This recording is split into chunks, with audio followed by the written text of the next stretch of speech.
पश्चिम बंगाल को सिर्फ एक ट्रेन नहीं मिल गई बल्कि विकास की पटरी पर भी दौड़ने का एक अवसर मिला है। साफ तौर पर यहाँ पर स्पीड।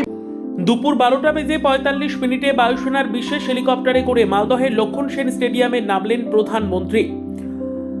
এরপর সড়কপথে মালদা টাউন স্টেশনে এসে পৌঁছন প্রধানমন্ত্রী। মালদা টাউন স্টেশনে পৌঁছেই খুদে পড়ুয়াদের সাথে কথা বলেন প্রধানমন্ত্রী, সেই সঙ্গে একাধিক পড়ুয়াদের দেন অটোগ্রাফ। এরপর বন্দে ভারত ট্রেনে চেপে পড়ুয়াদের সাথেও কথা বলেন প্রধানমন্ত্রী। দুপুর 1টা বেজে 20 মিনিট নাগাদ ফ্ল্যাগ অফ করে দেশের প্রথম বন্দে ভারত স্লিপারের উদ্বোধন করেন প্রধানমন্ত্রী। দুপুর 1টা বেজে 24 মিনিট নাগাদ উদ্বোধনের পর স্টেশন থেকে বের হয়ে আবার লক্ষণ সেন স্টেডিয়াম থেকে হেলিকপ্টারে করে পুরাতন মালদার শাহপুর জনসভার পাশে তৈরি সরকারি সভামঞ্চে অংশ নিয়ে অমৃত ভারত সহ মোট 8টি ট্রেনের ভার্চুয়ালি উদ্বোধন করেন প্রধানমন্ত্রী। পড়ুয়ারা জানান, ভাবতে পারিনি এত কাছ থেকে প্রধানমন্ত্রীকে দেখতে পাবো। প্রধানমন্ত্রীকে কাছে পেয়ে আমরা বলেছিলাম দিল্লি যাব। প্রধানমন্ত্রী আমাদের বলেছিলেন কবে যাবে তোমরা বলো। এই দিনটার জন্য আমরা খুব উৎসাহিত ছিলাম।